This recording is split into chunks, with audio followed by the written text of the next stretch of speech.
kind of hoping this to be as interactive as possible. Appreciate it's going to be popping questions in the Q&A box or through the chat function, but confident that we can kind of get through all of them and answer and get into some of the, I guess, the detail behind this. But that said, if there are any questions that remain unanswered at the end of the session or people want to discuss further, we can absolutely do that offline from this session via email or via phone or via another kind of Teams or Zoom meeting further down the line. So I'll start us off. Kind of going to give an overview of BUCS. Hopefully most of you are aware of us as an organisation and what we do, but I think it's always good to kind of put this front and centre in a presentation like this. We are a membership organisation, over 170 members of university and colleges within that.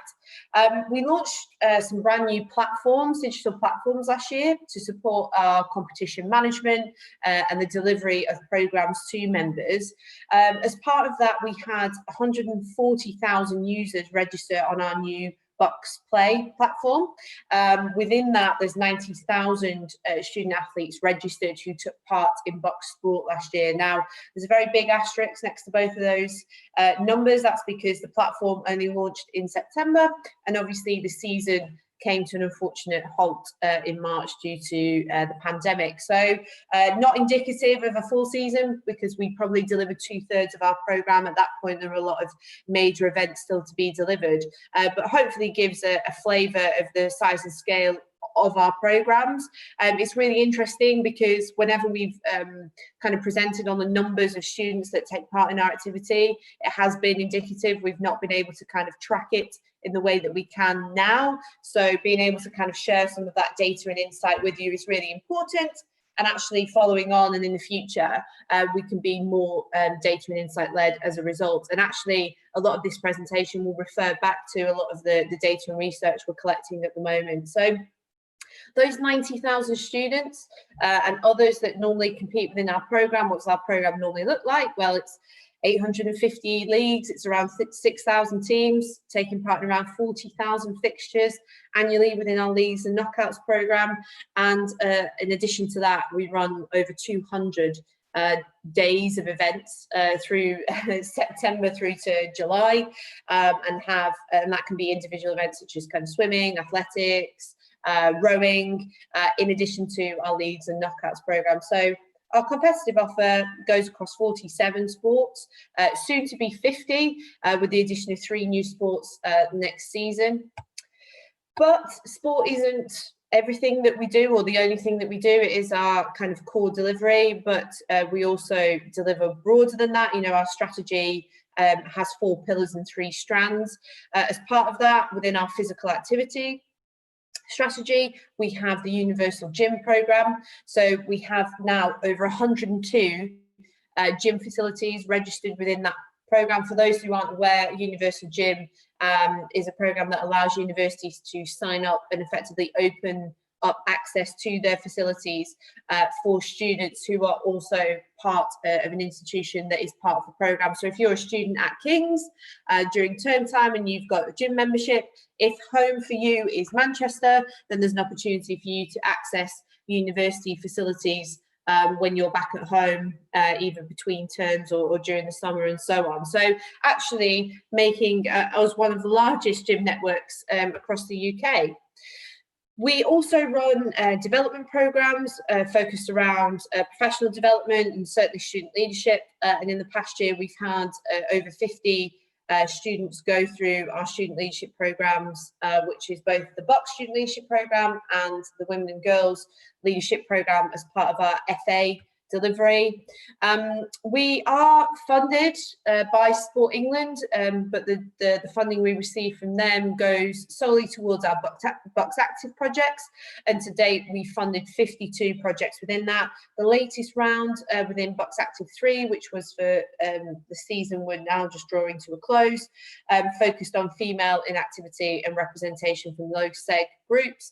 We are discussing with Sport England right now the continuation or a repeat of of that funding, currently terming it BUCS Active 4 because it just follows nicely, but actually looking at how we can, I guess, amend our delivery and make it more appropriate and purposeful and impactful in the current climate.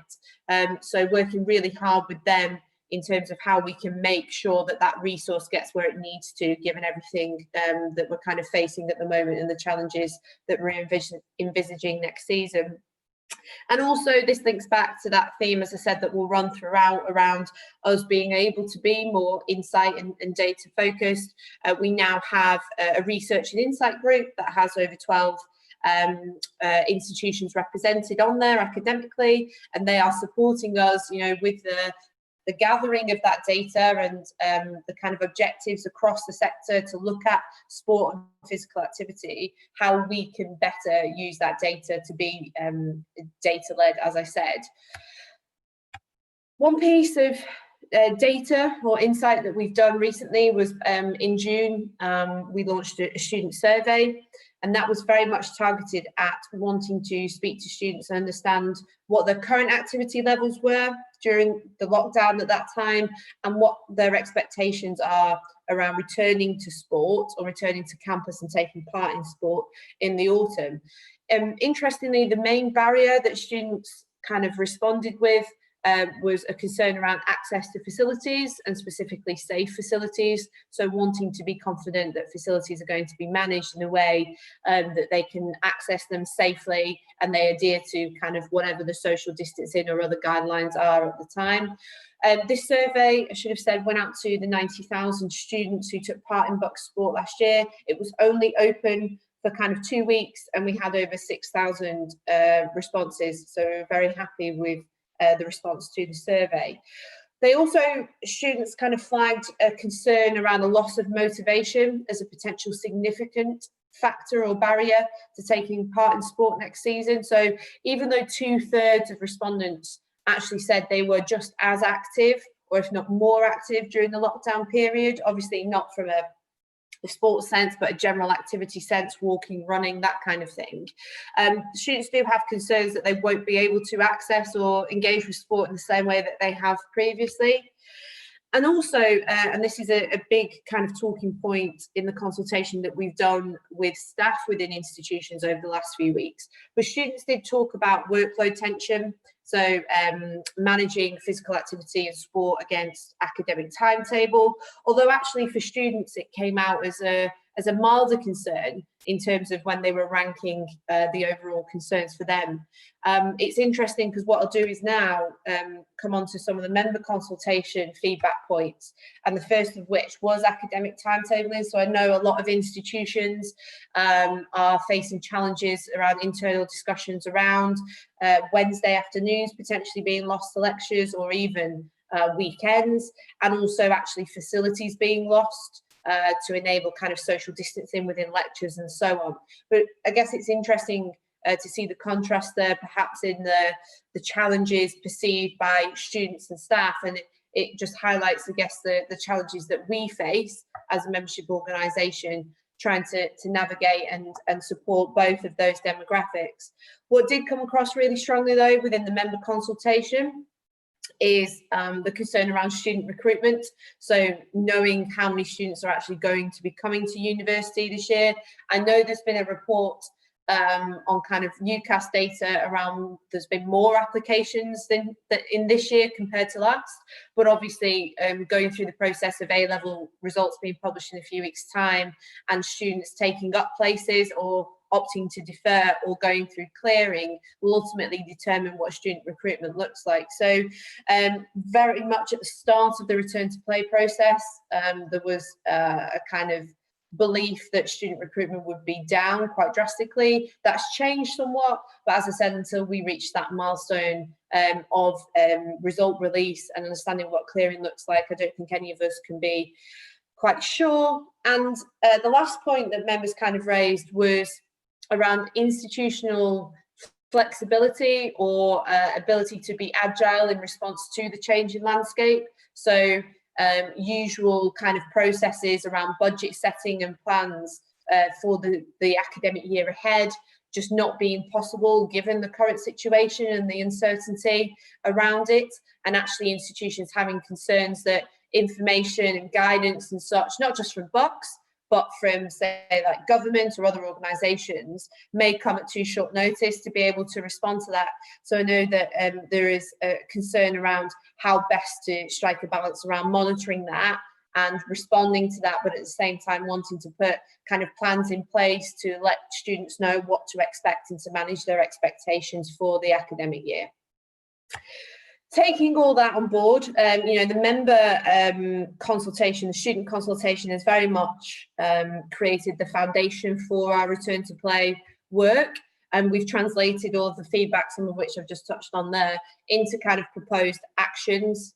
We have made some initial decisions, I'll touch on those in a second, but ultimately where we are now is we've got a framework by which we can look at sport-specific solutions or program-specific solutions. So what I mean is, where we've made the decision, for example, to not start the league programme until January for our leagues and knockouts, what that looks like for volleyball or netball or hockey individually as a programme, because they all have different numbers of tiers, different numbers of teams within those tiers, will be very sport specific. So we're working through with our network of stakeholders at the moment, sport advisory groups, NGBs, member representatives, to look at the best solution for each programme.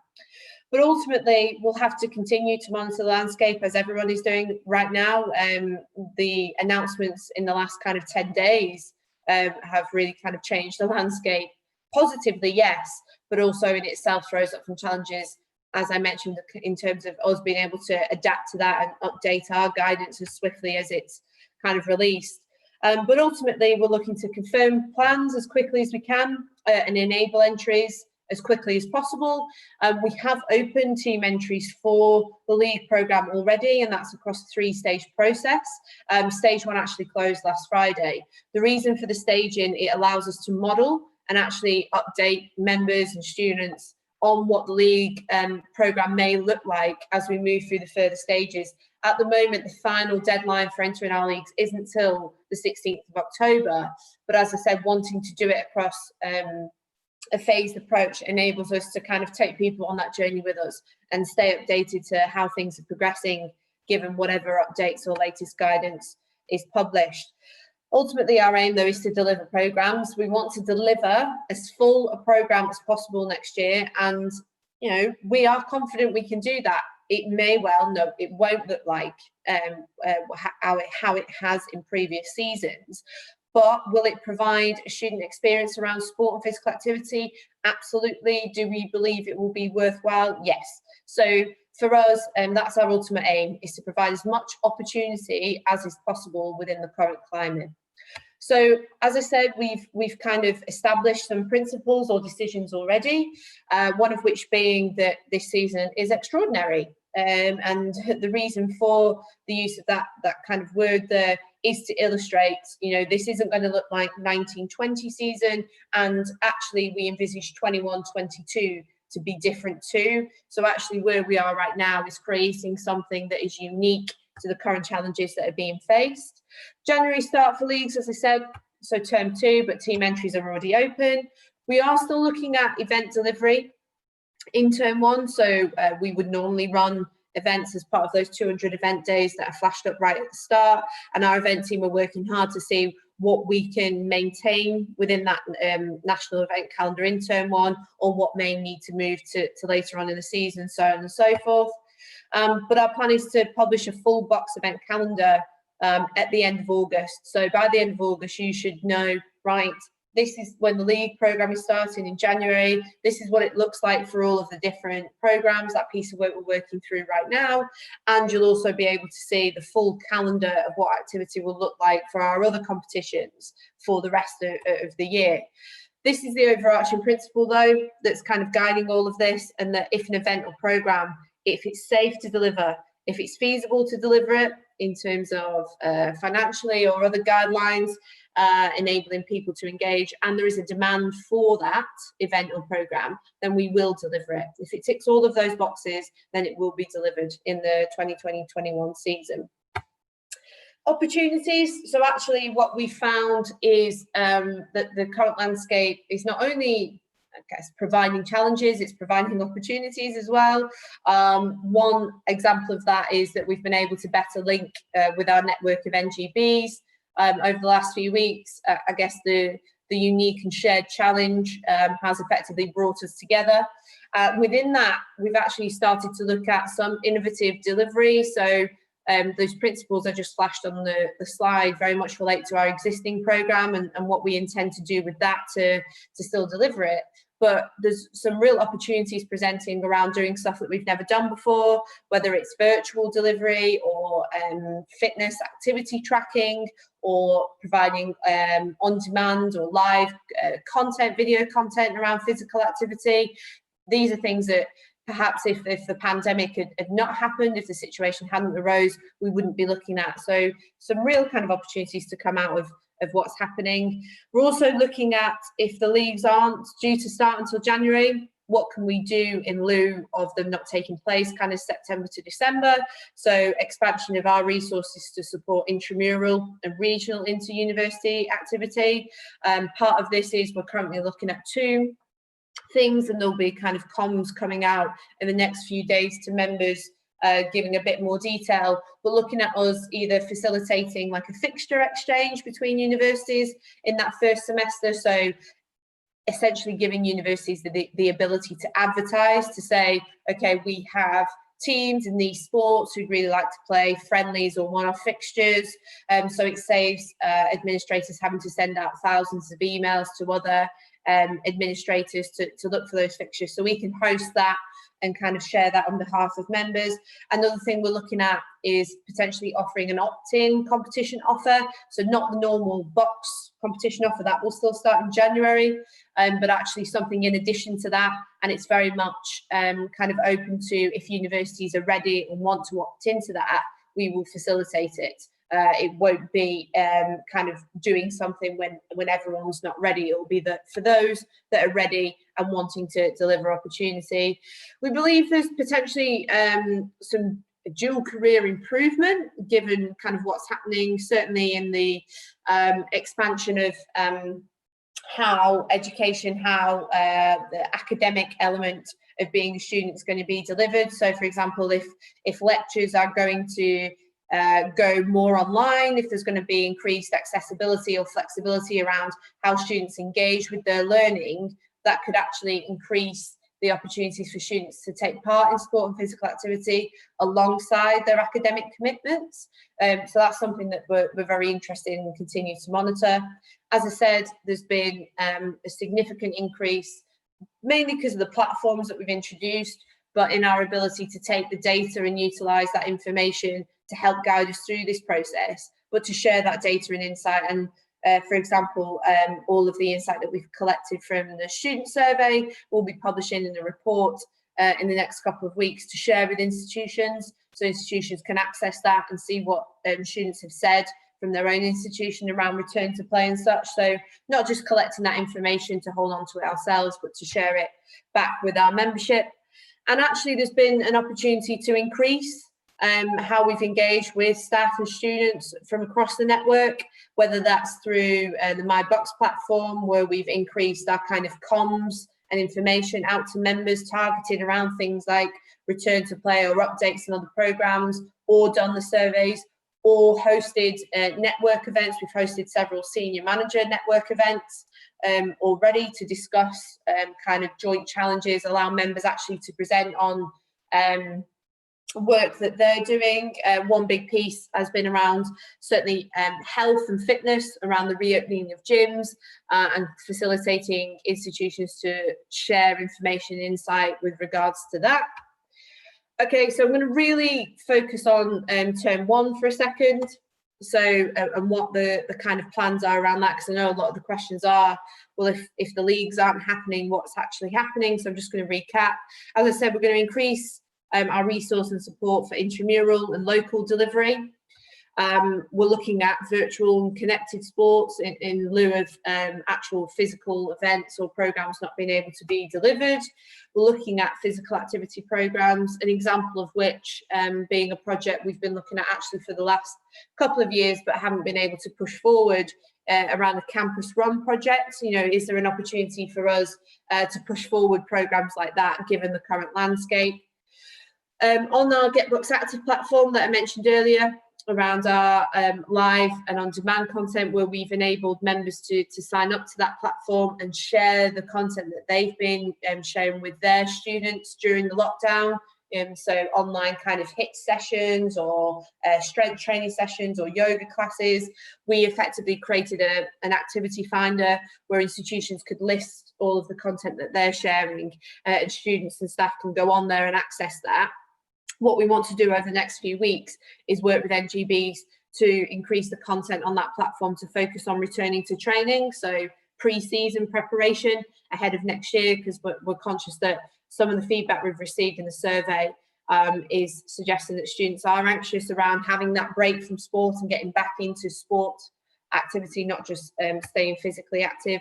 And as I said, it's still very much our intention to look at what is possible from a BUCS event competition perspective in term one, similarly to how we have done in previous seasons. So I'll just end on this slide, and then it'll be over to yourselves to fire over lots of questions, hopefully. And as I said, we can get into some of the detail, but the students were very clear in their feedback. 70% were either comfortable or extremely comfortable with the thought of returning to sport. So that really demonstrated to us that the majority of students want to get back onto the field or onto the court and representing their institution. What I would say within that, there was a scale.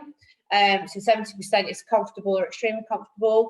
There was an option to kind of say neutral, not comfortable or not comfortable with it, or then slightly uncomfortable or extremely uncomfortable.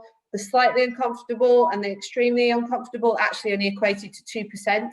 So as I said, you know, it was very clear to us that students want to get back to playing sport. And as I said, one of the main motivations they listed was to take part in competition and represent their university. And this comes back to that justification around looking at that return to train content. 65% said they'd like to see that. They'd like to see BUCS pushing that out to support them with that journey and getting back onto the field. And lastly, this is something that we've tried to highlight to NGBs in our recent discussions to them, but also I think it echoes, I guess, our commitment.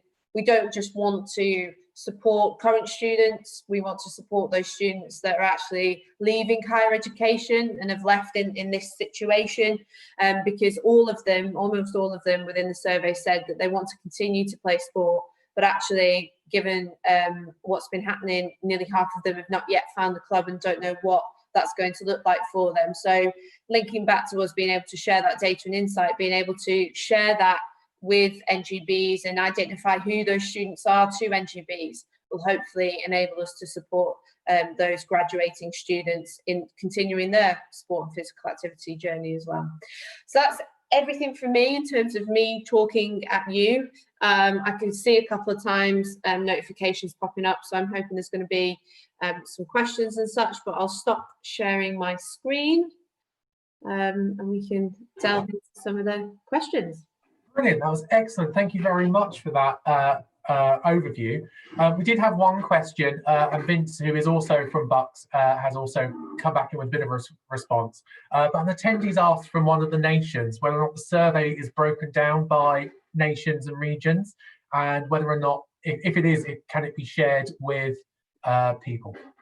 Yes, it's as Vince has mentioned there, it's broken down by region and nation, but there's also, it breaks down per institution as well. So the level of detail is phenomenal, and the colleagues that we've worked with actually at Sheffield Hallam to produce that have been fantastic in supporting the turnaround on that data. So yeah, when we publish it, there should be quite a significant segmentation and breakdown of the information for people to look at and digest. That's great, thank you very much. Do we have any other questions? We do. Will there be any changes to varsity competitions? That's from Chris Chambers. That will be totally up to institutions. So varsity is not something that we deliver. It's not BUCS led, we don't administrate that, so it would be totally up to institutions. I know what we've been mindful of in terms of wanting to establish the principles around the calendar was to let institutions know our plans to enable them to look at things like varsity or intramural sport or whatever they deliver on the ground, to see how that could potentially clash, or where there's an opportunity to align it, if that makes sense. But yeah, we don't oversee that. Great. Holly has also come in and asked, what impact will the season have on team finishing league positions? So there's going to be no promotion and relegation in the 2020-21 season. So what we've decided is the league finishing positions from 1920 will effectively determine the population of the leagues for the 2021-22 season. The reason for that is we wanted to put in a kind of protective net, if you like. So a lot of the feedback we got early on from the consultation was that members were likely to enter less teams in this coming season, given the landscape and I guess challenges around budgets and such. And we know that programmes have been developed over many, many years. So some institutions will have perhaps like 4 or 5 teams in a single gender within a single sport. And there may be tough decisions to make around being able to support all of those teams. And actually the way our leagues normally work is that if you don't enter in the season, so if you had 4 teams in the previous season, you only enter 3, that 4th team loses its place at the tier and would have to start at the bottom. So what we've said is by removing promotion and relegation, we've put a safety net in, which means effectively teams can almost have a year off or not opt into the programme in 2021, but reserve their place to come back in 21-22. Now, we've done that based off member consultation and feedback, as I said. If that were to change, then of course we kind of revisit that conversation and discuss it again. But that's our current kind of stance on league positions and the effect they'll have. Great, that seems very clear. We've had an attendee ask, will BUCS fees remain the same even though competition is not starting until January? Yes, so BUCS fees, there's kind of 2 elements to it. There's the annual affiliation fee, which is kind of your membership fee, which is calculated and invoiced for in kind of July and August every year. That, if you like, is the kind of fixed cost of being a member of BUCS. And then you have your entry fees, both team and individual, so for actually taking part in competitions and events. The affiliation costs, the membership costs, we've decided to fix. We haven't offered a reduction on that. That membership, as I said, oversees the kind of fixed costs within the organisation. What we have done is kind of reviewed our expenditure within the business. So we've paused a number of posts around recruitment at the moment to kind of manage those costs to make sure that our fixed costs don't go up, and where we can kind of mitigate and save resource we have done. But from the entry fee perspective, there's kind of 2 elements to it really. One, we've already offered to say that from a team entry perspective, we could reduce the team entry cost by 25% next year, but that would mean only running leagues and not running the knockouts and the cup offer. And what we've said is we've left that open to kind of further consultation. We haven't made a final decision on that. What we have done though is committed to kind of communicating that before stage 3 of the team entry window opens. So where people are entering teams at the moment, they're not being charged for that. And it's kind of indicative to their plans, and we'll confirm the final cost. We've got as part of our governance structure, we have a group called BUCS Advisory Group that's made up of representatives from each of our regions that are elected by other members. We're planning for them to meet again in August to actually look at the knockouts and the team entry offer, to look at the cost. What I would say though is our planning or scenario planning around the leagues and such is we intend to make them as regionalised and localised as possible to reduce costs such as travel and facility hire and things like that, because actually the team entry fee is often the smallest cost within a budget to take part. So if you think a football team entry fee to BUCS might be £75, you'll pay more for that from one fixture of a hire of a facility and a match official and such. So actually we're focusing on where we can make members bigger savings in the delivery cost of taking part. Similar to individual event entry costs, our event team are looking at all of our events on a case-by-case basis. Can we break them down and make them more localised, or can we reduce the number of days that event takes place on, so actually reduces the accommodation costs and the travel costs and so on and so forth. So it's actually a little bit more complicated than just offering an overall discount. We want to actually look at what the bigger costs are and how we can influence those, rather than just giving a 10% reduction on a £75 entry fee, if that makes sense. That does make sense. And sorry, I think I may have missed it. Would you mind just reminding us when the consultation is going to be for members on whether or not we want the knockouts or not? So we're going to host another advisory group meeting, which is with those elected representatives. But what we've done as well in kind of the process for return to play, we've hosted open kind of senior manager webinars, meetings. There will be another one of those in early August that will be kind of communicating out and offering people to sign up to. So if anyone wants to be involved in that consultation around some of those decisions, keep an eye out for the information dropping in email inboxes. If you're not getting emails from us or haven't up to this point around that kind of thing, if you go onto our website, in the top right of our website, there's a section called My BUCS. If you register to have a My BUCS account, then you can opt in to receiving that kind of information, and you will get an invite. So we'll probably be sharing the information around those sessions in the next week or so. So plenty of time to kind of get signed up if you've never had an invite from us before. That's great. And the links to the BUCS website have already popped into the chat for everyone. So Corey's asked, do you have any plans around managing student motivations? A season of no promotion and limited fixtures is a hard sell. So in terms of the offer, moving it to a January to April window, the initial planning that we've done is that for a league programme, teams will actually get the same number of fixtures. There isn't actually a reduction in the opportunity to play. So what I mean by that is generally leagues are 16 leagues in normal seasons, and we're still planning to offer that within that January to April window. So still 10 fixtures, but in a more condensed period of time. Now, what that means is, obviously, it doesn't allow for break weeks or weeks to move fixtures as flexibly as would be in a normal season. But the feedback we've had from members is that they would rather us condense it into a term 2 window, because then it doesn't impact on term 3 in terms of exams, which would reduce the likeliness of being able to take part in fixtures. And also the clear messages around term 1 up to this point have been, we won't be ready to compete, we won't be ready to take part in fixtures. So our decision to deliver in term 2 has been off the back of member feedback and what members want. Our stance all along has kind of been, tell us what works best for you. Obviously, it's not going to fit everyone, but we've tried to go with what would work best globally for as many people as possible and offer the right product. So that dovetails in nicely with another question I think that we've had. So an anonymous question was asked, have you considered restarting leagues and knockout competitions to October, November, as grassroots sports are looking to start back then? Yes, it's interesting. We are considering it, as in obviously, and we're monitoring what other NGBs are doing. It's interesting because there's many camps of thought on it.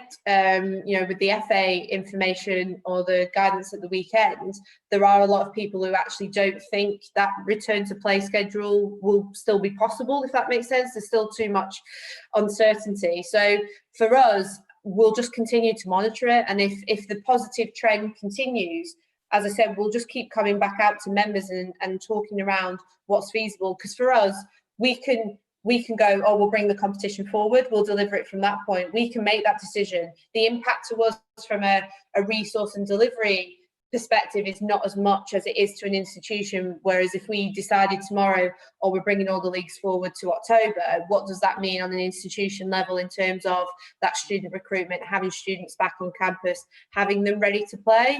So we'll just continue to kind of liaise and consult with members and make sure that we're getting it right, but we're not going to make any decisions in isolation, and that's why we've not jumped to react to that guidance without having spoken to members first.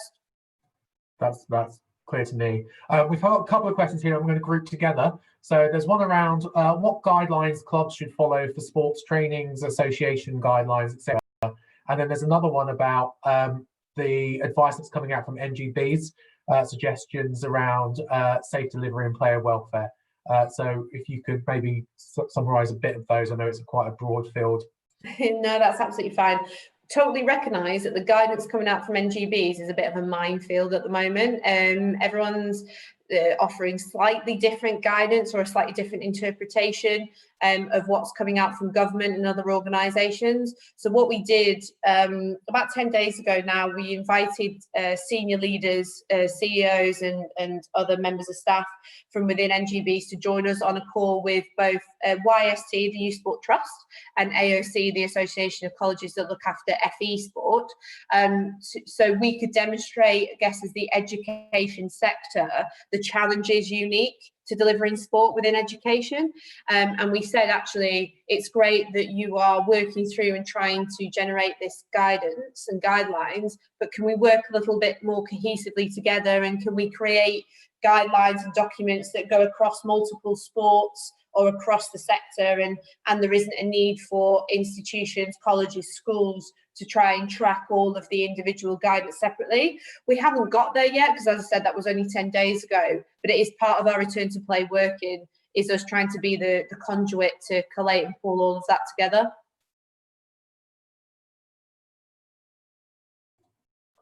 Sorry, my button was not on mute then. Yeah, it must be a minefield trying to get all of those national bodies to bring it all and align it, and then think about students and student sport.